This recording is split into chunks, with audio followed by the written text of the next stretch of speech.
Hello दोस्तों, आपका एक बार फिर स्वागत है मेरे यूट्यूब चैनल स्टडी विद विवेक में। आज हम पढ़ने वाले हैं क्लास फर्स्ट ईयर कक्षा 11 का इंग्लिश का फर्स्ट लेसन प्रोज का द पोर्ट्रेट ऑफ लेडी, जो कुशवंत सिंह के द्वारा लिखा गया है। इसमें दोस्तों बताया, ये जो हमारा सिलेबस है पूरा चेंज है 2020 के अनुसार, एनसीईआरटी के हिसाब से इसका लेसन है।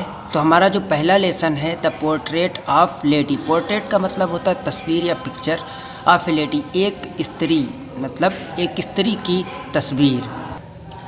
यहाँ पर लेखक अपनी दादी माँ के बारे में बताता है, जो कहता है my grand mother like every bodies grand mother. मेरी दादी माँ लाइक जैसे एवरीबॉडी प्रत्येक की ग्रैंड मदर। मेरी दादी माँ सबकी दादी माँ के समान थी। जैसे सबकी दादी माँ होती वैसे मेरी भी दादी माँ थी। वाज एन ओल्ड वुमेन, एक बूढ़ी स्त्री थी। My grand mother like every bodies grand mother. मेरी दादी माँ सभी की दादी माँ की तरह बूढ़ी, एक बूढ़ी औरत थी। शी हैड बीन ओल्ड, वह बूढ़ी थी। And wrinkled for 20 years that I had known her. Wrinkled का मतलब होता है झुर्रिया पड़ना। शी हैड बीन ओल्ड, वह बूढ़ी थी। एंड रिंकल्ड, और उनके चेहरे पर जो था वो बहुत सारी झुर्रियाँ पड़ी हुई थी। फॉर द 20 ईयर्स, 20 साल से, दैट आई हैड नोन हर। लेखक कहता है कि जब से मैं 20 साल से लगभग मैं उनको जानता हूँ, 20 साल से मैं उन्हें देख रहा हूँ, तो उनके चेहरे पर 20 साल से झुर्रियाँ थीं। आई हैड नोन हर, मतलब मैं उन्हें जानता था। पीपल सेड दैट, लोग कहते हैं, that she had once been young and pretty. लोग कहते हैं दैट की शी हैड वंस, कि वह पहले जवान थी, एंड प्रेटी और सुंदर थी। And had even had a husband, और उनका भी एक पति था। Had even had a husband, लोग कहते थे she had once been young, कि वह जवान थी, एंड प्रिटी सुंदर थी, and had even had a husband, और उनका एक पति था। But that was hard to believe, लेकिन यह मेरे लिए बहुत ही मुश्किल था विश्वास करना, बहुत ही कठिन था मुझे विश्वास करना। My grandfather's portrait hung above the mantelpiece. My grandfather, मेरे दादाजी, पोर्ट्रेट तस्वीर, हंग लटकी हुई थी, अबव ऊपर, the mental peace. Mental peace का मतलब होता है जहाँ पर हम आग जलाते हैं उसके ऊपर एक अलमारी बनी होती है या सेफ बना होता है, उस सेफ के ऊपर उनकी तस्वीर टंगी हुई थी। इन द ड्राइंग रूम में। He wore a big turban, उन्होंने एक बड़ी पगड़ी पहन रखी थी। एंड लूज फिटिंग क्लॉथ्स, और उनको फिट होने वाले ढीले ढाले कपड़े पहन रखे थे। His long white beard covered the best part of his chest. His long white beard, उनकी लंबी सफ़ेद दाढ़ी, covered the best part, covered मतलब ढक रखी थी, the best part of chest, छाती का जो सबसे ऊपरी हिस्सा या अच्छा हिस्सा था उसको उस दाढ़ी से ढक रखा था। And he looked at least 100 years old, और वो लगभग 100 वर्ष के, कितने 100 वर्ष के लग रहे थे। उस फोटो में जो लगी हुई थी, लेखक देखता है उसको और कहता है कि लगभग 100 वर्ष के वो दिख रहे थे। He did not look the sort of person who would have a wife और children. He did not look the sort of person who would have a wife और sort of person who would have a wife और children. He did not look the sort of, वो इस प्रकार के, sort मतलब प्रकार के नहीं, इस प्रकार के व्यक्ति नहीं दिखते थे। Who had have a wife, जिसके एक पत्नी हो, और चिल्ड्रन अथवा बच्चे हो। लेखक कहता है कि वो मुझे इस तरह से दिखाई दे रहे थे, मतलब उस तस्वीर से वो अंदाज़ा लगा रहा था कि ही did not look the sort of person, कि वो इस प्रकार के व्यक्ति नहीं दिख रहे थे। हु वुड हैव, जिसकी एक पत्नी हो और चिल्ड्रन और बच्चे हों। ही लुक्ड एज, वो ऐसे दिखते थे जैसे if he could only have lots and lots of grandchildren. He looked as, वो ऐसे दिखते थे इफ़, यदि, ही कुड ओनली हैड, कि उनके पास सिर्फ क्या हो, हैव लॉट्स बहुत सारे, and lots of grand children, और बहुत सारे पोते। ग्रैंड चिल्ड्रन मतलब पोते या पोतियाँ जो उनके थे, वो इस उम्र में इस तरह के दिखते थे कि उन्हें मान लो कि उनके पास सिर्फ उनकी उम्र वाले जो उनकी उम्र थी उनके दादाजी की, उनकी उम्र में सिर्फ उनके पोते या पोतियाँ ही हों। As for my grandmother being young and pretty, as for my grandmother being young and pretty, जैसा कि मेरी दादी माँ बींग यंग एंड प्रेटी, जवान और सुंदर थीं। The thought was almost revolting, the thought या विचार वाज आलमोस्ट हमेशा, रिवॉल्टिंग मतलब विद्रोही, क्रांतिकारी जिसे बोलते हैं, हमेशा दिमाग में मेरे रिवॉल्टिंग विद्रोह करता रहता था कि ये बात ऐसी थी कि नहीं थी, यंग और प्रेटी थी मेरी दादी माँ या नहीं थी। सी ऑफन टोल्ड अस, वह हमें प्रायः बताया, ऑफन मतलब प्रायः, सी ऑफन टोल्ड अस, वह प्रायः हमें बताया करती थी, ऑफ द गेम्स, खेल के बारे में। सी यूज टू प्ले, जो वो खेला करती थी, एज ए चाइल्ड, एक बच्चे के रूप में। That seemed quite absurd and undignified on her part, and we treated it like the fables of the prophets she used to tell us. She used to play as a child, मतलब वो जब बता रही थी कि मैं ये बचपन में अपने खेल खेला करती थी। That seemed quite absurd, that seemed जो मुझे एकदम लगता था, प्रतीत होता था, seemed मतलब quite absurd, एकदम बेतुका, and undignified,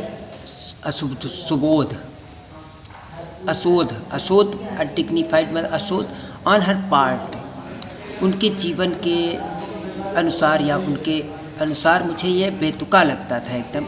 and we treated it like the fables of the prophets she used to tell us, and we treated, और हम ऐसा ट्रीट करते थे या इस तरह से बात करते थे, like the fables, like the we treated it, हम ऐसा मानते थे, ऐसा दिखाते थे, लाइक दैट फेबल्स मतलब दंत कथाएँ, ऑफ द प्रोहेट्स मतलब जो प्रोहेट्स होते हैं, सी यूज टू टेल, जो मुझसे वो कहानियाँ सुनाया करती थी, फेबल्स दंत कथाएँ प्रोहेट्स की, सी यूज टू टेल, जैसे कि वो मुझे कहानियाँ सुना करती थी, इसी तरह हम उनके खेलों को भी ऐसे ही कहानी की तरह मानकर सोचते थे। She had always been short and fat and slightly bent. She had always been short. She had always been short. She had always been short and fat and slightly bent. She had always मतलब वो हमेशा थी कैसी, short छोटी, नाटी, and fat मोटी, and slightly bent और हल्का सा झुकी हुई। Her face was criss cross of wrinkles running from everywhere, her face उनका चेहरा वाज क्रिस क्रॉस का मतलब होता है रेखाएं, ऑफ रिंकल्स मतलब रिंकल्स जो झुर्रियाँ होती, झुर्रियों की रेखाएं जो थी उनके चेहरे पर, रनिंग फ्रॉम एवरीवेयर पूरे चेहरे पर इधर से उधर दौड़ रही थी, टू एवरीवेयर हर जगह पर, नो नहीं, we were certain, she had always been as we had known her, इसके आगे लिखा हुआ है नो वी वेयर सर्टेन, हमें नहीं, वी वेयर सर्टेन हमें हमेशा ऐसा ही लगता था, सी हैड ऑलवेज बीन वो हमेशा ही ऐसी थी, as we had known her जब से हम उन्हें जानते हैं। लेखक कहता है कि मतलब वो हमेशा हम लोगों के लिए तो वैसे ही रही जैसे कि उनके चेहरे पर झुर्रियों की रेखाएं थीं और वो हल्का सा झुकी हुई थी, कमर से बोटी थी और नाटी थी, हमको हमेशा वो उसी तरह से दिखाई दी जैसा कि हम उन्हें हमेशा से देखते आ रहे हैं। आगे देखेंगे, old so terrible old that she could not have grown older and had stayed at the same age. Old so terribly old that she could not have grown older.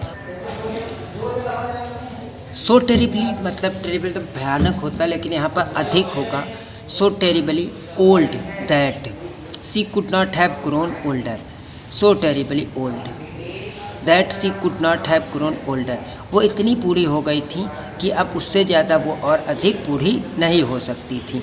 And had stayed at the same age of 20 years, और वो 20 साल से उसी उम्र में थी जितनी उनकी 20 साल पहले वो दिखने में लग रही थी, उसी तरह वो 20 साल भी बाद भी लग रही थी। She could never have been pretty, she could never have been pretty but she was always beautiful.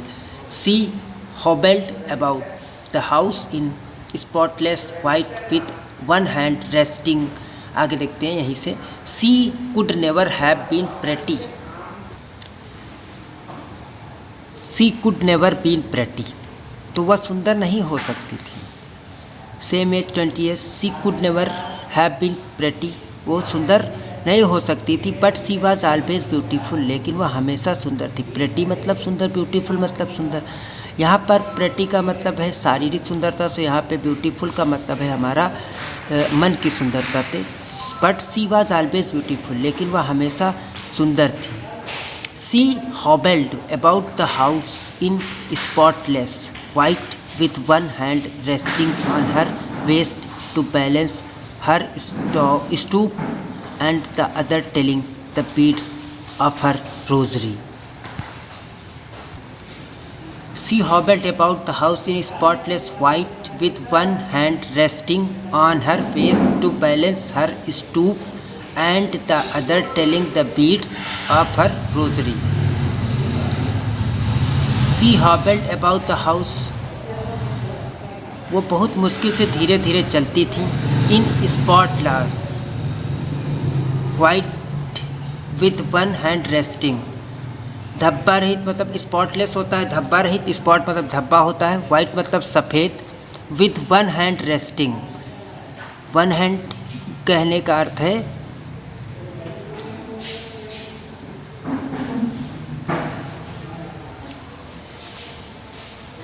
Spotless with one hand resting.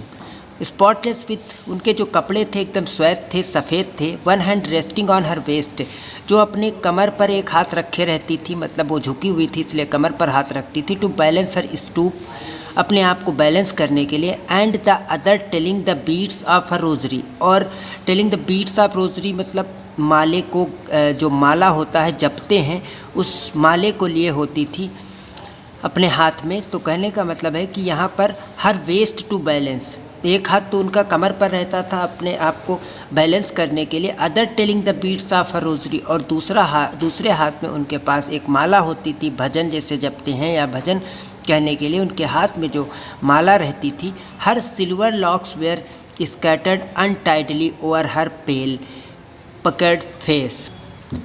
Her silver locks were scattered, her silver locks मतलब उनके जो चांदी जैसे बाल थे, वेर स्कैटर्ड बिखरे हुए थे, अनटाइटली जो बंधे हुए नहीं होते थे, ओवर हर पेल पकड़ फेस। पेल पकड़ मतलब, पेल मतलब पीले, पकड़ मतलब झुर्रियोदार, फेस मतलब चेहरे।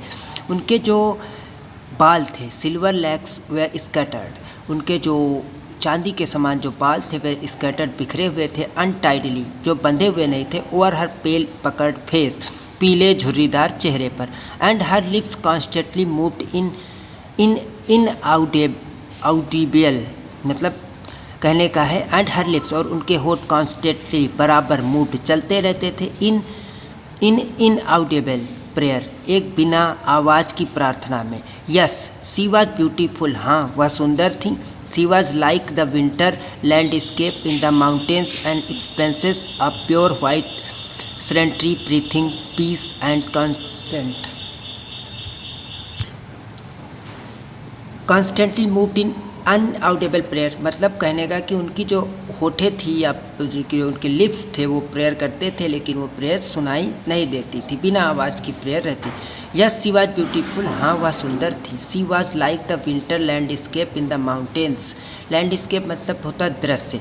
जैसे सी वॉज लाइक वो ऐसी थी, द विंटर लैंडस्केप मतलब इन द माउंटेन, जाड़े के समय जो दृश्य पहाड़ों को होता है उस समान। कहने का मतलब है कि जैसे जाड़े में बर्फ़ पहाड़ों पर जम जाती, उसी के तरह उनका भी जो शरीर था वो जैसे दिखने में थी वैसे ही वो भी सफ़ेद दिखती थी। And expanses of pure white serenity and breathing peace and containment.